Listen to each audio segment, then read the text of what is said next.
India Update 24।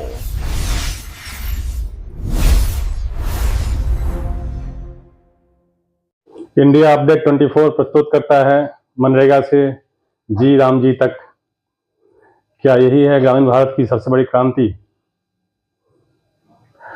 कल्पना कीजिए एक ऐसी योजना की जो 14 करोड़ परिवारों की जिंदगी से जुड़ी हो, जहां यह तय होता हो कि गांव के गरीब के बच्चे के हाथ में रोटी आएगी या नहीं।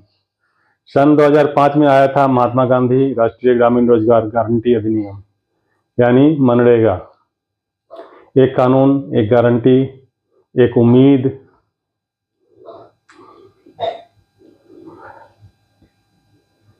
और सन 2025 में सरकार ने कह दिया बदलाव का वक्त आ गया है।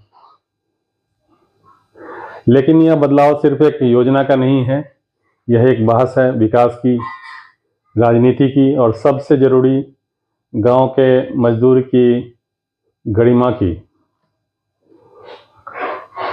नमस्कार, मैं हूं आपका होस्ट और आप देख रहे हैं इंडिया अपडेट 24। आज का यह विशेष कार्यक्रम सिर्फ एक सरकारी योजना के बारे में नहीं है। आज हम बात करेंगे उस नीति की जिसने सन 2005 से लेकर 2025 तक पूरे ग्रामीण भारत को परिभाषित किया, और अब उसकी जगह एक नई योजना आ रही है जिसका नाम है विकसित भारत गारंटी फॉर रोजगार एंड आजीविका मिशन ग्रामीण, यानी VBGRAMG या जी राम जी, या जैसा आम बोलचाल में कहते हैं जी राम जी। आगे हम देखेंगे इतिहास, तुलना, बजट, राजनीति और आर्थिक प्रभाव। तो बने रहिए क्योंकि यह कार्यक्रम आपको पूरी तस्वीर देगा। चलिए शुरू करते हैं। सन 2004 भारत में चुनाव थे। कांग्रेस के नेतृत्व में संयुक्त प्रगतिशील महागठबंधन ने एक वादा किया, ऐसा वादा जो इससे पहले कभी नहीं हुआ। गांव के गरीबों को गारंटी देंगे, 100 दिन का काम उन्हीं के इलाके में उन्हीं के लिए। 2004 में चुनाव जीतकर सरकार बनी और फिर 2005 में संसद ने राष्ट्रीय ग्रामीण रोजगार गारंटी अधिनियम पारित किया। यह अधिनियम सिर्फ एक योजना नहीं थी, यह एक कानून था, यानी सरकार पर कानूनी बाध्यता थी कि वह काम देगी या फिर बेरोजगारी भत्ता देगी। मनरेगा का शुभारंभ 2 फरवरी 2006 आंध्र प्रदेश के अनंतपुर जिले के बादलापल्ली गांव से शुभारंभ। शिल्पकार थे बेल्जियम के अर्थशास्त्री जियान द्रेज। 2 अक्टूबर 2009 नाम बदलकर महात्मा गांधी राष्ट्रीय ग्रामीण रोजगार गारंटी अधिनियम किया गया। पहले 200 पिछड़े जिले, फिर 2008 तक पूरे देश में। मूल वादा था प्रत्येक ग्रामीण परिवार को वर्ष में 100 दिन के रोजगार की गारंटी। लेकिन यह योजना इतनी शक्तिशाली क्यों थी? क्योंकि इससे पहले भी रोजगार योजनाएं आती थी, जवाहर रोजगार योजना, फूड फॉर वर्क प्रोग्राम, संपूर्ण ग्रामीण रोजगार योजना, लेकिन ये सब समयबद्ध थी, सरकार की इच्छा पर निर्भर थी। मनरेगा मांग आधारित योजना थी, यानी यदि आप काम मांगते थे तो 15 दिन के भीतर मिलना चाहिए था, नहीं मिला तो बेरोजगारी भत्ता। यह गारंटी थी। और काम भी ऐसा जो कि गांव के लिए स्थायी संपत्ति बनाए, तालाब खोदो, सड़क बनाओ, चेक डैम बनाओ, गांव का विकास भी और मजदूर की आय भी।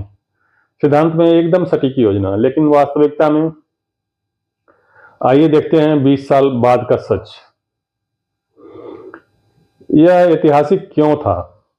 भारत में पहली बार किसी रोजगार योजना को कानूनी दर्जा मिला। पिछली सभी योजनाएं सरकार की इच्छा पर थी, यह नागरिक का अधिकार था।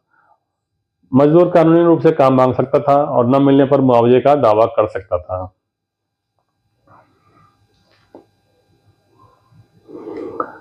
मनरेगा की 20 साल की असलियत।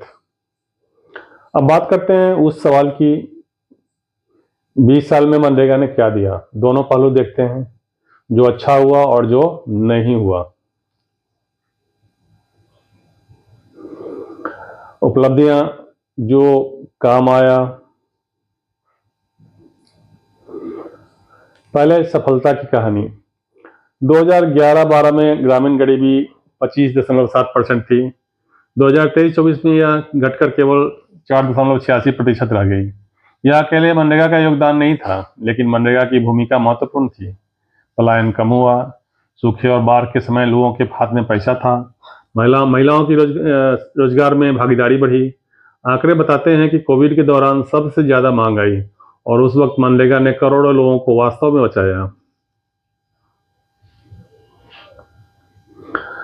मनरेगा 20 वर्षों के आंकड़े। ग्रामीण गरीबी 25.7%, 2011-12 4.86%, 2023-24 अधिकतम रोजगार 7.5 करोड़ परिवार, 2020-21 कोविड वर्ष। 20 वर्षों का कुल व्यय रुपए 15 लाख करोड़ से अधिक।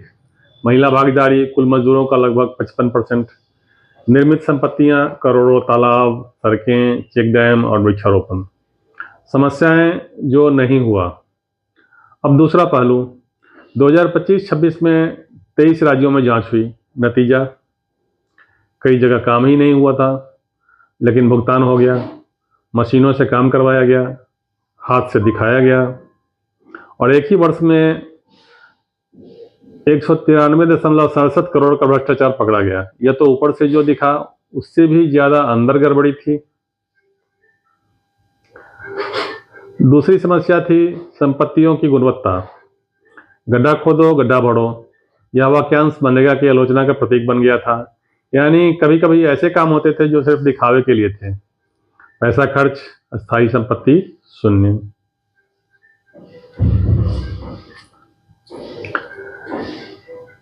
तीसरी समस्या बेरोजगारी भत्ता। कानून कहता था कि 15 दिन में काम नहीं मिला तो भत्ता मिलेगा। वास्तविकता में कई राज्यों में इनएलिजिबिलिटी पार्ट से अपात्रता खंड। तकनीकी रूप से कानून तोड़ रहे थे सरकार, लेकिन कोई पूछता नहीं था।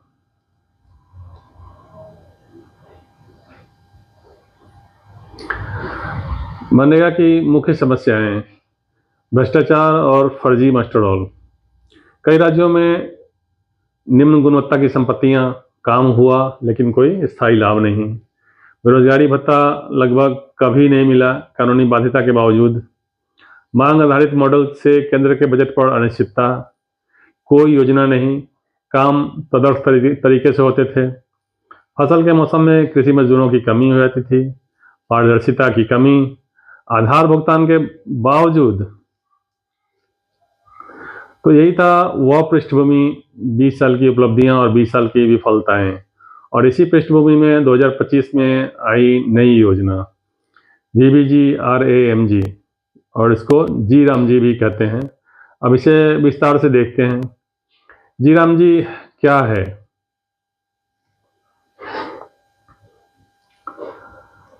एक अधिनियम, अनेक बदलाव।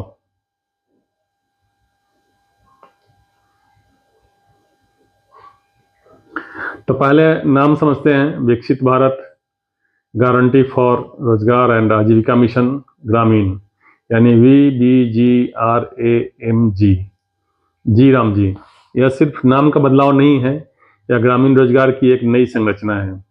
चलिए एक एक प्रावधान की पड़ताल करते हैं। 125 दिन की गारंटी। सबसे पहला और सबसे बड़ा बदलाव, 100 दिन से 125 दिन, 25 दिन एक्स्ट्रा, 25% ज्यादा काम। यानी एक ग्रामीण परिवार प्रतिदिन रुपए 300-400 के हिसाब से हर साल 25 अतिरिक्त दिन कमा सकता है। एक गरीब परिवार के लिए यह महत्वपूर्ण राशि है। 25 दिन मल्टीप्लाइड बाय 350, लगभग 8,750 रुपये प्रति वर्ष प्रति परिवार अतिरिक्त। लेकिन यह एक विशेष प्रावधान है। 365 दिनों में से 60 दिन विराम काल रहेगा, यानी बुआई और कटाई का जो मुख्य मौसम होता है, लगभग जून से सितंबर। सटीक तारीखें स्थानीय ग्राम पंचायत तय करेंगी। उन 60 दिनों में योजना बंद रहेगी। प्रभावी कार्य दिवस होंगे 305 में से 125। यह क्यों? अगले प्रावधान में समझते हैं। 60 दिन का कृषि विराम। भारत में 86% किसान लघु और सीमांत किसान हैं। इन्हें फसल के मौसम में मजदूर चाहिए होते हैं, लेकिन पहले होता क्या था, मनरेगा में ज़्यादा पैसे मिलते थे, इसलिए मजदूरों ने मनरेगा को प्राथमिकता दी। किसान को आखिर अपनी फसल के लिए महंगा मजदूर लेना पड़ता था, कृषि लागत बढ़ जाती थी। नई व्यवस्था में 60 मुख्य दिनों में बीबीजी, आरएएमजी, जीरामजी योजना बंद रहेगा, तो वे मजदूर खेती के काम के लिए उपलब्ध रहेंगे। एक पंथ दो काज, किसानों को सस्ता मजदूर मिलेगा, मजदूरों को पूरे साल निरंतरता कंटिन्यूटी मिलेगी। बहस का विषय, 60 दिन का विराम उचित है या नहीं। पक्ष में बात करें तो कृषि और मजदूरी बाजार में संतुलन बनता है, फसल की लागत कम होती है, किसानों को लाभ। विपक्ष में कहें तो मजदूरों को कम वेतन वाली खेती में जाने पर मजबूर किया जाता है। जीराम जी की मजदूरी ज़्यादा हो सकती है, 60 दिन तय करने में स्थानीय राजनीतिक प्रभाव का खतरा है। प्रावधान 3, सुदृढ़ मजदूरी भत्ता।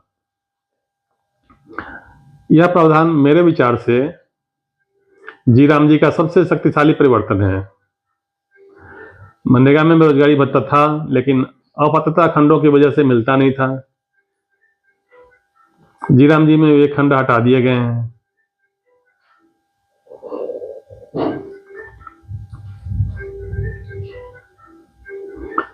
अब यदि 15 दिन में काम नहीं मिला तो बेरोजगारी भत्ता मिलेगा, बिना किसी शर्त के, और यह प्रावधान अधिनियम में ही समाहित है, यानी कानूनी बल ज्यादा है। बेरोजगारी भत्ता नए नियम, यदि 15 दिन में काम नहीं मिला तो बेरोजगारी भत्ता अनिवार्य। पुराने इन एलिजिबिलिटी खंड हटाए गए, कंडीशंस जो पहले थे इस कारण से हटाए गए। प्रावधान स्वयं अधिनियम में समाहित। साप्ताहिक सार्वजनिक प्रकटीकरण, पंचायत स्तर पर पारदर्शिता निगरानी। प्रावधान 4 की बात करेंगे, 4 प्रमुख कार्य क्षेत्र। मनरेगा में कामों की एक सामान्य सूची थी, कुछ भी हो सकता था। जीराम जी में विशेष रूप से 4 क्षेत्र निर्धारित किए गए हैं। ये भारत की राष्ट्रीय प्राथमिकताओं से जुड़े हैं। जल सुरक्षा, जल संचयन, जल संरक्षण और जल संधारण। भारत में जल सुरक्षा एक संकट बनती जा रही है। इस क्षेत्र में तालाब, चेक डैम, बोरवेल पुनर्भरण पर काम होगा। मूल ग्रामीण स्ट्रक्चर, सड़क, पुल पुलिया, सामुदायिक भवन, ऐसी स्थायी संपत्तियां जो गांव को वास्तव में जोड़ती और विकसित करती हैं। तीसरा, आजीविका मूलक गतिविधियां।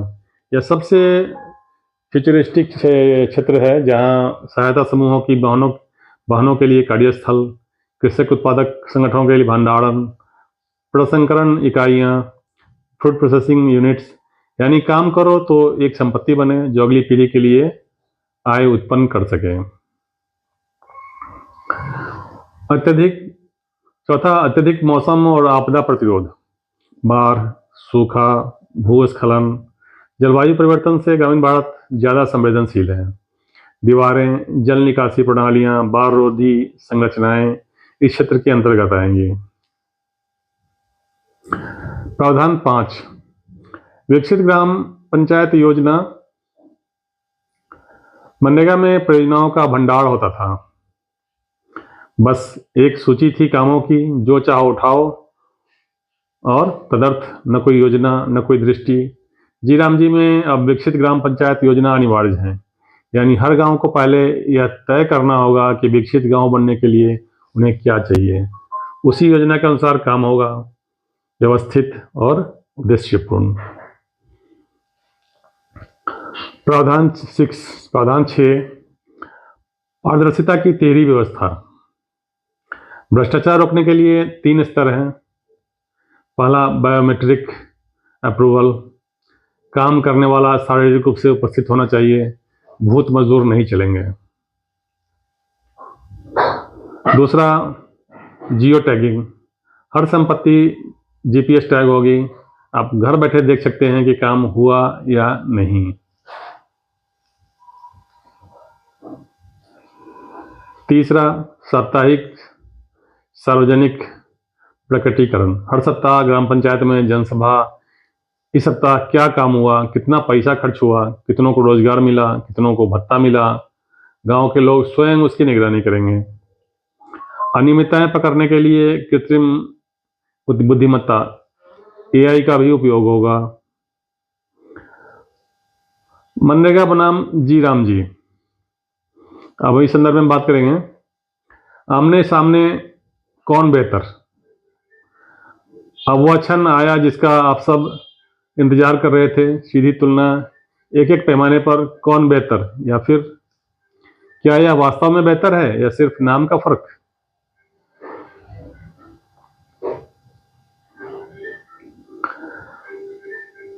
विषय मनरेगा पुरानी और BBRAM जी राम जी।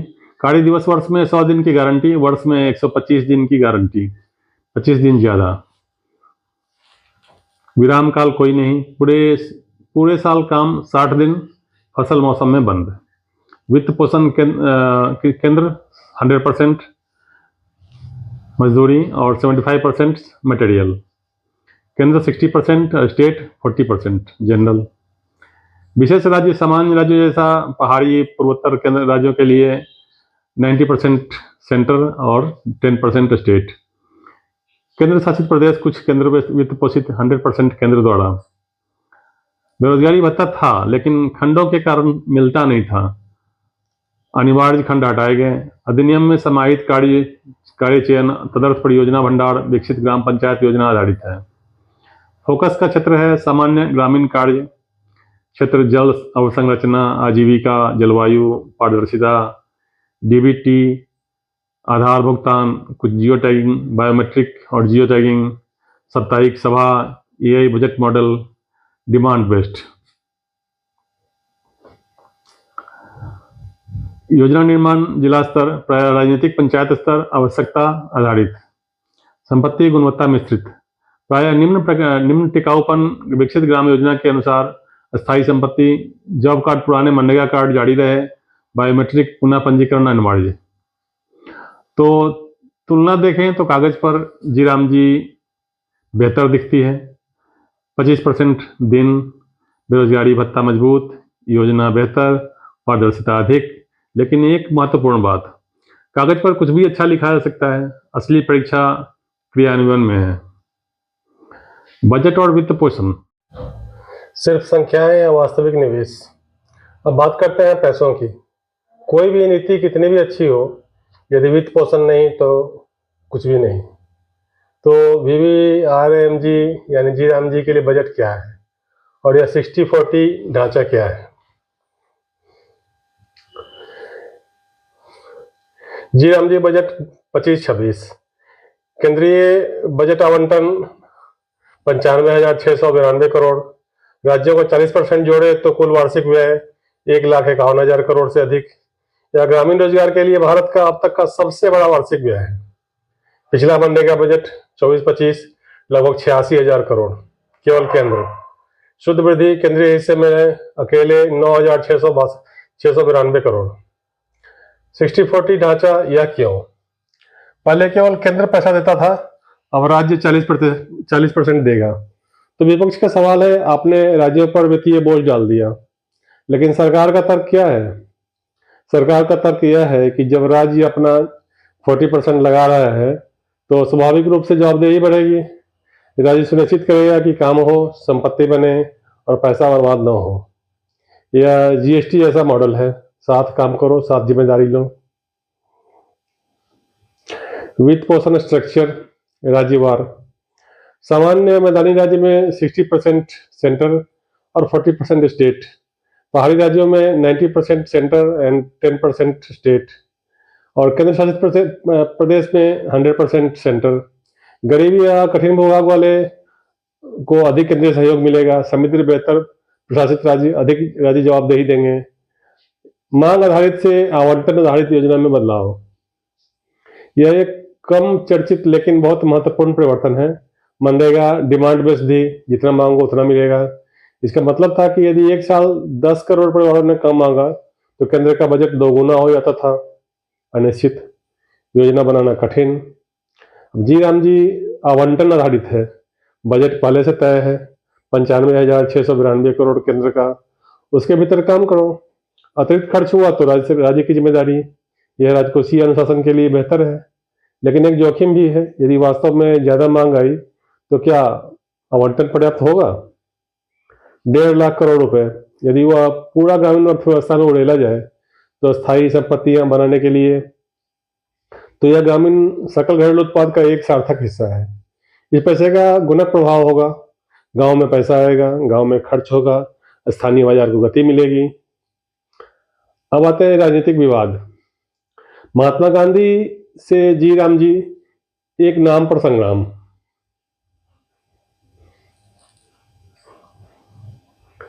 अब आते हैं उस विवाद पर जो इसे विधेयक के संसद में प्रस्तुत होते ही तूफान बन गया। क्या यह सिर्फ नाम का बदलाव था या कुछ और भी चल रहा था?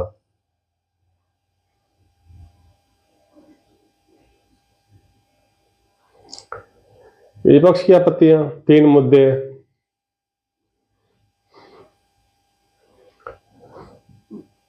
विशेष रूप से कांग्रेस की 3 मुख्य आपत्तियां थी। पहली, महात्मा गांधी का नाम हटाना। यह सिर्फ नाम नहीं, यह विचारधारा का प्रश्न है। तृणमूल कांग्रेस की सांसद सागरिका घोष ने कहा, महात्मा शब्द रविन्द्रनाथ टैगोर ने दिया था जो बंगाली थे, तो यह बंगाल का अपमान है। प्रियंका गांधी वाड्रा ने संसद परिसर में महात्मा गांधी की तस्वीर लेकर विरोध प्रदर्शन किया।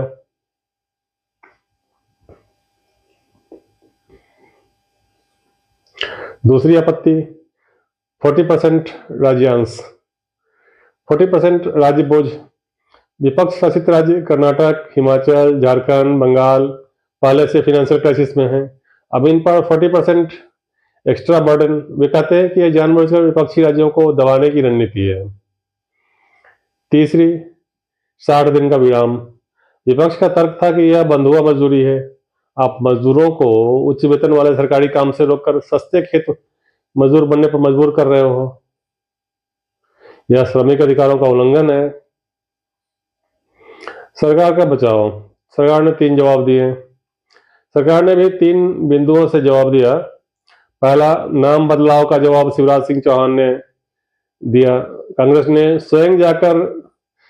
ने स्वयं जवाहर रोजगार योजना का नाम बदला था। क्या नेहरू जी का अपमान हुआ था?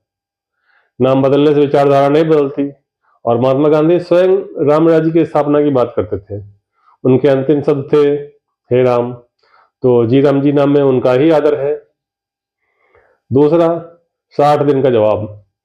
हम मजदूरों को रोक नहीं रहे, वे खेत में काम कर सकते हैं, वह भी उनका रोजगार है। हम केवल दोनों में संतुलन बना रहे हैं। किसानों को भी मजदूरों की जरूरत है, और ईमानदारी से कहें तो यह तर्क आंशिक रूप से सही है। तीसरा, 40% का जवाब। राज्यों की जिम्मेदारी बढ़ेगी तो राज्य बेहतर क्रियान्वयन करेंगे। 60-40 मॉडल कई केंद्रीय प्रायोजित योजनाओं में पहले से है। यह जीएसटी की तरह सहकारी संघवाद है, सेंट्रल जीएसटी और स्टेट जीएसटी टाइप।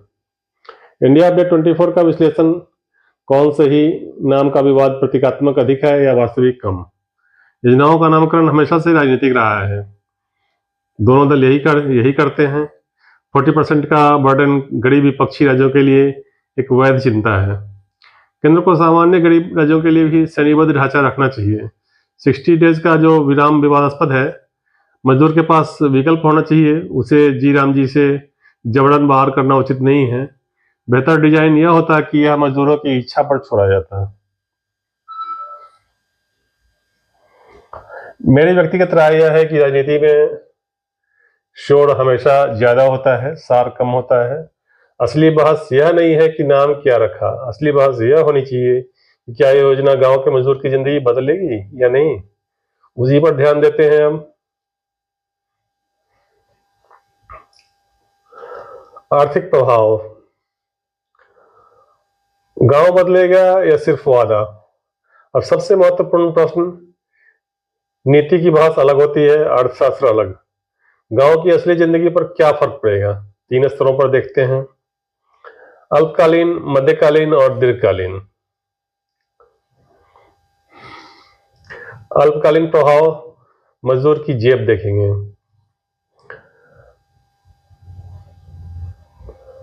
तत्काल प्रभाव 25 अतिरिक्त दिन का काम, औसत मजदूरी लगभग 300 प्रतिदिन।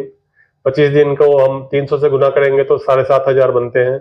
अतिरिक्त प्रतिवर्ष प्रति परिवार, छोटा लगता है लेकिन एक परिवार जो 2-3 लाख सालाना कमाता है उसके लिए 3 से 5% आय वृद्धि है, महत्वहीन नहीं है।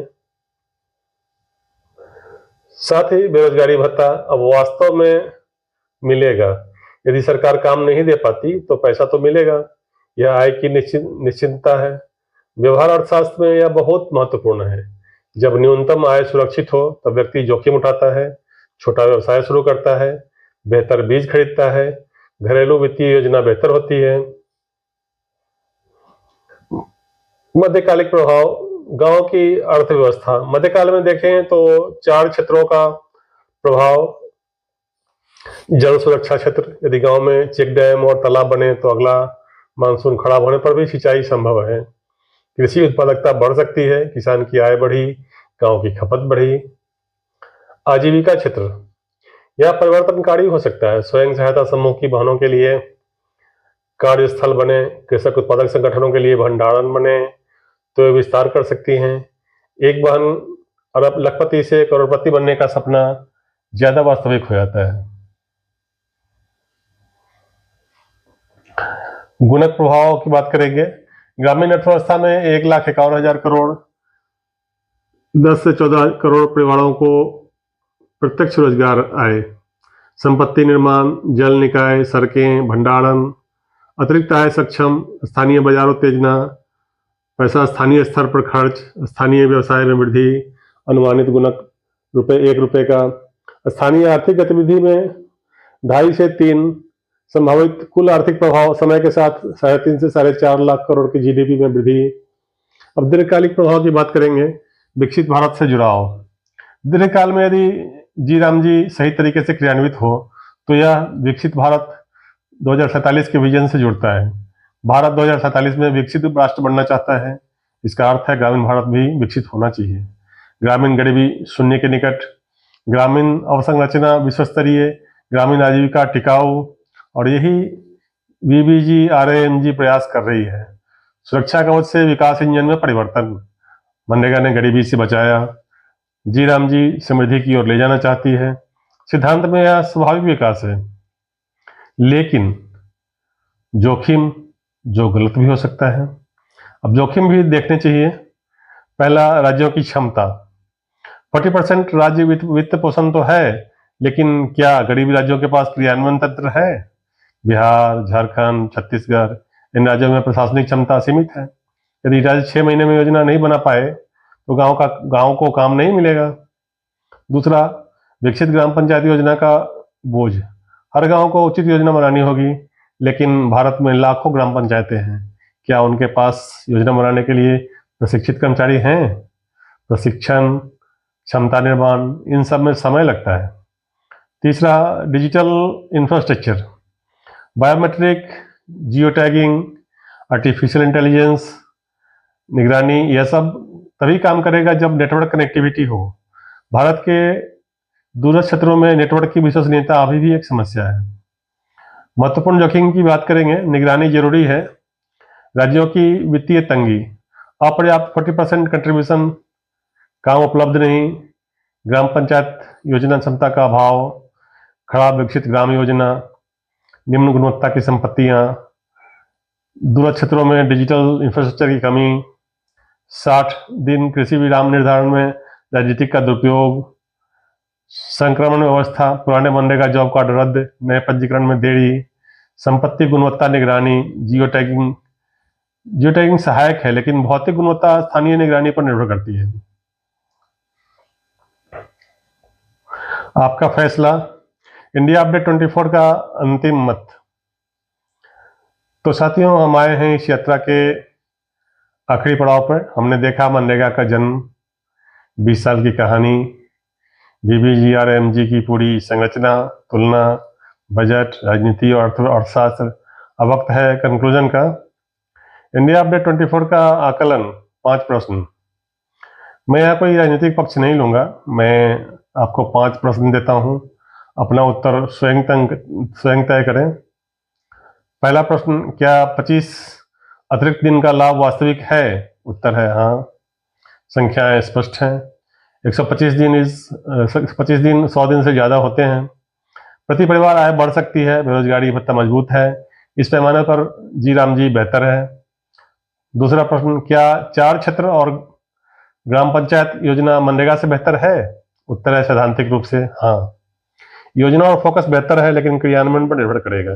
यदि ग्राम पंचायतें कमजोर है तो योजना ही नहीं बनेगी, परिणाम अभी निश्चित है। तीसरा प्रश्न, क्या 60-40 वित्त पोषण ढांचा उचित है समृद्ध राज्यों के लिए? हाँ, उचित जवाबदेही उपाय है।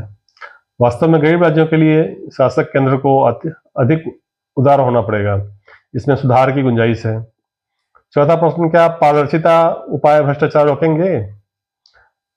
आंसर होगा बेहतर उपकरण है, biometric, geo tagging, artificial intelligence, साप्ताहिक विजिलेंस, ये वास्तविक सुधार है। लेकिन उपकरण पहले भी थे, डीबीटी, आधार, फिर भी खामियां निकलती रही। सतर्कता आवश्यक है। पांचवा प्रश्न, क्या यह विकसित भारत 2047 के साथ जुड़ता है? उत्तर होगा इरादा सही है, सुरक्षा कवच से विकास इंजन में परिवर्तन, यह सही दिशा है, लेकिन यह 5 साल का काम नहीं है, 20 साल का विजन है। धैर्य और लगातार क्रियान्वयन चाहिए। मूल बात, जी राम जी डिजाइन और इरादे में मनरेगा से बेहतर है। यह क्रांति नहीं है, यह विकास है। असली परीक्षा संसद में नहीं है, असली परीक्षा 2.5 लाख ग्राम पंचायतों में है। यदि राज्य सहयोग करें, पंचायतें अच्छी योजना बनाएं, मजदूरों को 125 दिन और भत्ता मिले और संपत्तियां टिकाऊ हों, तो भारत की ग्रामीण अर्थव्यवस्था वास्तव में दिशा बदल सकती है। यदि क्रियान्वयन पक्ष विफल हुआ तो एक और योजना, एक और 1.5 लाख करोड़ और ग्रामीण भारत के लिए एक और खोया हुआ दशक। हम निगरानी करते रहेंगे। मनरेगा ने 20 साल में भारत के गरीबों को एक जाल दिया, सुरक्षा का जाल। BBGRAMG की महत्वाकांक्षा है उस जाल को एक सीढ़ी में बदल दें, जो गरीबों को ऊपर ले जाए, नीचे रहने से बचाने की जगह।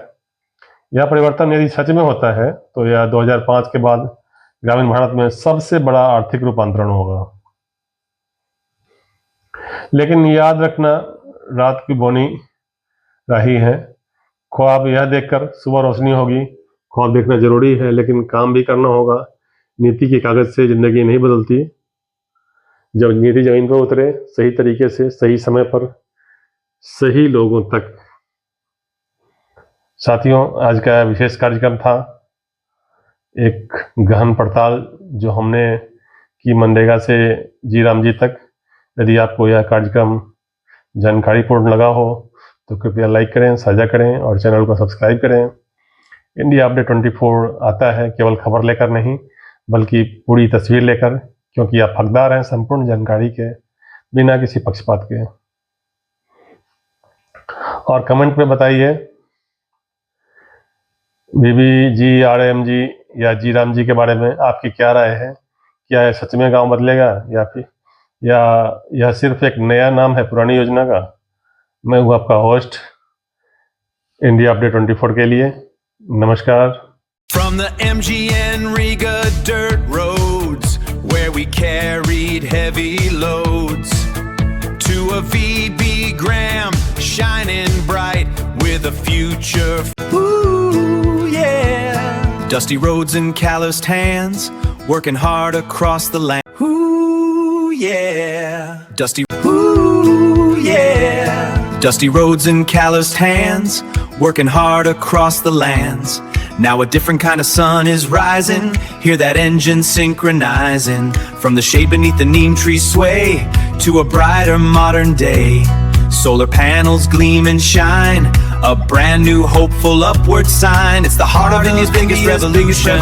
Yeah, India's biggest revolution.